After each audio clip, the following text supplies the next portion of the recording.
Morning बच्चों। मैं doctor Madhulika Singh उज्ज्वल आज आप एमए फाइनल के बच्चों को आपका जो 6th पेपर है भारतीय शासन और राजनीति उसको पढ़ा रही हूँ या उसको पढ़ाने जा रही हूँ। इसका जो सिलेबस है बच्चों वो मैंने आपके जो व्हाट्सएप ग्रुप बना हुआ है उस पर ऑलरेडी शेयर कर लिया है, आप सबने देख लिया होगा। सिलेबस को देखते ही आपको लगा होगा कि आपने इस पेपर को तो बीए पार्ट सेकंड में भी भारतीय राज्य व्यवस्था में पढ़ा है। सारा सिलेबस देखने से आपको ये लगा होगा। सही है बच्चों कि आपने वहाँ पर यह सिलेबस पढ़ा है, परंतु फ़र्क सिर्फ इतना है कि वहाँ पर आपने बीए पार्ट के सेकंड के हिसाब से वह पेपर पढ़ा है और यहाँ पर हम मास्टर्स के हिसाब से या पीजी के हिसाब से इस पेपर को पढ़ेंगे, यानी कहीं अधिक विस्तार से, कहीं अधिक फैक्ट्स के साथ। तो आपके जो इस पेपर में आपने देखा सिलेबस में 3 यूनिट दिए हुए हैं और जो पहला यूनिट है और जिसका पहला टॉपिक है उससे आज हम अपनी इस ई क्लास की शुरुआत करने जा रहे हैं। जो पहला टॉपिक है संविधान सभा, उससे आज शुरुआत हो रही है हमारी इस ई क्लास की। तो संविधान सभा के बारे में मैं कहना चाहूँगी, आपको सबको पता है बच्चों कि संविधान सभा क्यों बनी, कब बनी, कैसे बनी, इसने क्या किया, पर फिर भी कुछ फैक्ट्स हैं उसको मैं आपको बताने जा रही हूँ। तो आप ध्यान से सुने कि आपने देखा कि राष्ट्रीय आंदोलन में जो भारतीय आज़ादी के लिए चल रहा था, भारतीय स्वतंत्रता के लिए चल रहा था, उसमें हमारे जो प्रथम श्रेणी के, प्रथम पंक्ति के जो राष्ट्रीय नेता थे उनके द्वारा बार बार अंग्रेजी सरकार से भारतीयों के लिए संविधान बनाने हेतु संविधान सभा के गठन की मांग निरंतर की जा रही थी। और उन भारतीयों द्वारा ये मांग करने का कारण था कि उनको लग रहा था कि भारतीयों का संविधान भारतीयों द्वारा ही बनाया जाए तो यह कहीं अधिक न्यायोचित होगा। और अंग्रेजी सरकार पर इसीलिए वे बराबर दबाव बना रहे थे कि भारतीय के लिए संविधान निर्माण हेतु वे संविधान सभा के गठन की मंजूरी दे दे। अंग्रेजी सरकार द्वारा बारंबार इसको सिरे से खारिज करने के बाद, नज़रअंदाज करने के बाद, फाइनली 1946 को जो कैबिनेट मिशन आया था उसमें फिर भारतीयों की संविधान सभा की मांग को स्वीकार कर लिया गया कि भारत का संविधान का निर्माण भारतीयों द्वारा निर्मित संविधान सभा द्वारा ही किया जाएगा। अब इसकी गठन की बात करें कि ये इसमें संविधान सभा का गठन कैसे हुआ, तो बच्चों इसमें कुल सदस्यों की संख्या थी 389। इनमें से 292 तो थे ब्रिटिश प्रांतों से, 4 कमिश्नर क्षेत्र से थे, चीफ कमिश्नर क्षेत्रों से थे, और 93 थे वो देसी रियासतों के साथ से मेंबर्स थे। इस संविधान सभा का जो चुनाव हुआ था 389 मेंबर्स में से 296 का हुआ था। उसमें से जो कांग्रेस को मिले थे 208, मुस्लिम लीग को 73 और 15 जो निर्वाचित सदस्य हुए थे वो थे अन्य दलों से या स्वतंत्र जो उम्मीदवार खड़े हुए थे वो। अब बात करते हैं संविधान सभा की बैठकों की। तो जो इसकी पहली बैठक है वो 9 दिसंबर 1946 को हुई थी। दिल्ली के काउंसिल चैम्बर की एक लाइब्रेरी है वहाँ पर हुई थी। और चूँकि यह पहली बैठक थी तो उसमें एक विधिवत स्थायी अध्यक्ष तो चुना जाना संभव नहीं था। ऐसे में जो सबसे बुजुर्ग सदस्य थे उस बैठक में डॉक्टर सच्चिदानंद सिन्हा, उनको उस बैठक के लिए अस्थायी अध्यक्ष चुन लिया गया। और बच्चों यहाँ पर मैं ये बताना चाहूँगी कि जो मुस्लिम लीग थी उसने अपने लिए अलग संविधान सभा की मांग को करते हुए इस संविधान सभा की बैठक का बहिष्कार किया। और मुस्लिम लीग ने ही नहीं, हैदराबाद जो रियासत थी वहाँ से भी कोई प्रतिनिधि इस संविधान सभा की पहली बैठक में भाग लेने नहीं आया। यानी मुस्लिम लीग और हैदराबाद रियासत दोनों ने संविधान सभा की इस प्रथम बैठक का बहिष्कार किया।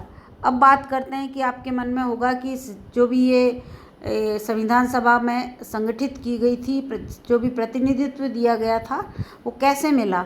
तो बच्चों, जब वहाँ पर ये डिसाइड किया गया कि 10 लाख की आबादी पर एक स्थान दिया जाएगा या एक स्थान निर्धारित किया गया। अब ये जो प्रतिनिधित्व है उसका विभाजन कैसे हुआ, तो इसका विभाजन हुआ समुदायों की जनसंख्या के आधार पर, और जो समुदाय थे मुस्लिम, सिख और साधारण जो सामान्य जनता थी, जो जनरल थे, उनके बीच में। और संविधान सभा की ब्रिटिश प्रांतों के जो 296 प्रतिनिधियों का विभाजन था वो सांप्रदायिक आधार पर किया गया था। इसमें 213 तो सामान्य को दिए गया, 79 मुसलमानों को और 4 इसमें सिख थे। इस प्रकार 296 जो ब्रिटिश प्रांतों के प्रतिनिधि थे उनको सांप्रदायिक आधार पर संविधान सभा में प्रतिनिधित्व दिया गया था। 33 मेंबर्स थे वो अनुसूचित जनजाति से थे, और महिला सदस्यों की संख्या की बात करें तो 12 महिला सदस्य संविधान सभा में शामिल की गई थी। और 11 दिसंबर 1946 को डॉक्टर राजेंद्र प्रसाद को संविधान सभा के स्थायी अध्यक्ष के रूप में निर्वाचित किया गया। अब बात करते हैं संविधान सभा के गठन की। बात तो हो गई है, इसकी प्रक्रिया की, कार्यप्रणाली की, कि अब जो भारत के संविधान का निर्माण होने जा रहा था, जो एक महान काम होने जा रहा था, उसकी शुरुआत कब और कैसे हुई। तो इसकी जो पहली कार्रवाई थी वह 13 दिसंबर 1946 को जवाहरलाल नेहरू द्वारा प्रस्तुत उद्देश्य प्रस्तावों के साथ शुरू हुई। 22 जनवरी 1947 को उद्देश्य प्रस्ताव की स्वीकृति के बाद संविधान सभा ने संविधान निर्माण हेतु अनेक समितियों, कुल 16 थी नंबर्स में, का निर्माण हुआ, जो आगे चलकर विभिन्न विषयों पर संविधान में व्यापक विचार विमर्श, विश्लेषण विवेचन करने वाली थी। कुछ प्रमुख समितियों के नाम बताऊं बच्चों तो वो थी वार्ता समिति, संघ संविधान समिति, प्रांतीय संविधान समिति, संघ शक्ति समिति और सबसे मुख्य प्रारूप समिति। अब यहाँ पर BN राव द्वारा एक प्रस्ताव रखा जाता है, प्रारूप रखा जाता है, उस पर विचार विमर्श करने के लिए संविधान सभा द्वारा 29 अगस्त 1947 को एक संकल्प पारित होता है, जिसमें प्रारूप समिति का गठन किया जाता है। और आपको सबको पता है कि इसके अध्यक्ष के रूप में जो डॉक्टर अंबेडकर का चुनाव होता है, और उनके अलावा इसमें जो 7 सदस्य और थे उनके नाम इस प्रकार हैं: N. गोपाल स्वामी अयंगर, अल्लादी कृष्णा स्वामी अय्यर, कन्हैया लाल माणिकलाल मुंशी, जिनको KM मुंशी के नाम से ज़्यादा जाना जाता है, सैयद मोहम्मद सादुल्ला और BL मित्र, परंतु बाद में इनके स्थान पर N. माधवराव को शामिल किया गया प्रारूप समिति में, और एक थे DP खेतान, परंतु 1948 में इनकी मृत्यु हो जाती है तो उनकी जगह चुना जाता है TT कृष्णमाचारी को। इसके बाद बच्चों, जो 3 जून 1947 की योजना के अनुसार जब देश का बंटवारा हो गया तो भारतीय संविधान सभा की कुल सदस्य संख्या 324 नियत की गई, और इसमें से 235 स्थान तो प्रांतों के लिए रखे गए और 89 स्थान रखे गए देशी राज्यों के लिए। अब प्रारूप समिति द्वारा जो संविधान के प्रारूप पर व्यापक विचार विमर्श करने के बाद 21 फरवरी 1948 को संविधान सभा को रिपोर्ट दे दी गई। अब शुरू होता है प्रारूप समिति द्वारा प्रस्तुत रिपोर्टों पर बहस का। तो संविधान सभा में जो संविधान का पहला वाचन है बच्चों, वो होता है 4 नवंबर से 9 नवंबर 1948 तक। उसके बाद दूसरा वाचन होता है 15 नवंबर 1948 से 17 अक्टूबर 1949 तक, और तीसरा वाचन होता है 14 नवंबर 1949 से 26 नवंबर, यानी जिस दिन अपना संविधान पारित होता है, भारत का संविधान, उस दिन तक तीसरा वाचन चलता है। और इसी दिन संविधान सभा द्वारा भारतीय संविधान को पारित कर दिया जाता है। इस समय भारतीय संविधान जब पारित हुआ था, संविधान सभा में कुल 284 सदस्य 284 मेंबर्स उपस्थित थे। अब बात करें कि इसके निर्माण की प्रक्रिया में कुल कितना समय लगा, तो बच्चों 2 वर्ष 11 महीना और 18 दिन इसमें लगे। और खर्चे की बात करें तो लगभग 6 करोड़ 40 लाख रुपए इस पर खर्च हुए। और संविधान सभा के प्रारूप पर जो बहस हुई बच्चों, वो कुल 114 दिन की बहस के बाद इसका ये जो संविधान सभा द्वारा संविधान पारित हुआ, उसका प्रारूप हमारे सामने आया। 14 डेज की बहस के बाद भारतीय संविधान को पारित किया गया 26 नवंबर 1949 को। और जब जो 26 नवंबर 1949 को जब ये संविधान पारित हुआ था, उस समय इसमें कुल भाग थे 22, अनुच्छेद थे 395 और अनुसूचियाँ थी 8।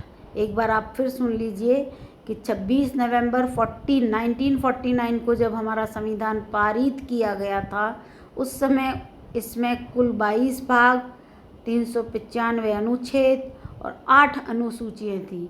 परंतु यदि हम वर्तमान संविधान की बात करें बच्चों, तो अब हमारे संविधान में है 25 भाग, 395 अनुच्छेद और 12 अनुसूचियाँ, जो समय समय पर हुए संवैधानिक संशोधनों के द्वारा जोड़ी जाती रही हैं, जिनका अध्ययन हम आगे आने वाले अध्यायों में करेंगे। अब कुछ अनुच्छेद जो थे वो तो 26 नवंबर 1949 को ही परिवर्तित कर दिए गए थे, और कुछ को जो थे वो 26 जनवरी 1950, जिस दिन की भारत का संविधान लागू होता है बच्चों, उस दिन पारित किए गए थे। और अब बात करते हैं संविधान सभा के अंतिम बैठक की। तो जो इसकी अंतिम बैठक है वो हुई 24 जनवरी 1950 को। हमने पूर्व में कहा कि यह लागू हुआ है 26 जनवरी 1950 को, और इससे 2 दिन पहले इसकी अंतिम बैठक होती है 24 जनवरी 1950 को। और इसी दिन भारत के प्रथम राष्ट्रपति का भी चुनाव होता है, यानी जो डॉक्टर राजेंद्र प्रसाद थे, जो कि भारतीय संविधान सभा के अध्यक्ष भी थे, उनको संविधान सभा द्वारा भारत का प्रथम राष्ट्रपति चुना जाता है। और जो कैबिनेट मिशन आया था बच्चों, उसके जो मेंबर्स के नाम हैं, क्योंकि इस पर आपके क्वेश्चंस भी आते हैं, वो थे sir Stafford Cripps, lord Pethick Lawrence और A.B. अलेक्जेंडर। और अब मैं जो अंतिम आपको जानकारी देकर इस आपके लेक्चर का समापन करना चाहूँगी, इसका को ख़त्म करना चाहूँगी बच्चों, कि 26 जुलाई 1947 को गवर्नर जनरल ने पाकिस्तान के लिए एक अलग से संविधान सभा की स्थापना की, घोषणा की कि पाकिस्तान अपना संविधान स्वयं बनाए। तो इस प्रकार बच्चों संविधान सभा ने भारतीय संविधान के निर्माण का जो महान कार्य किया, वो आपने इस लेक्चर में सुना और इसके फैक्ट्स को भली भांति पढ़ा।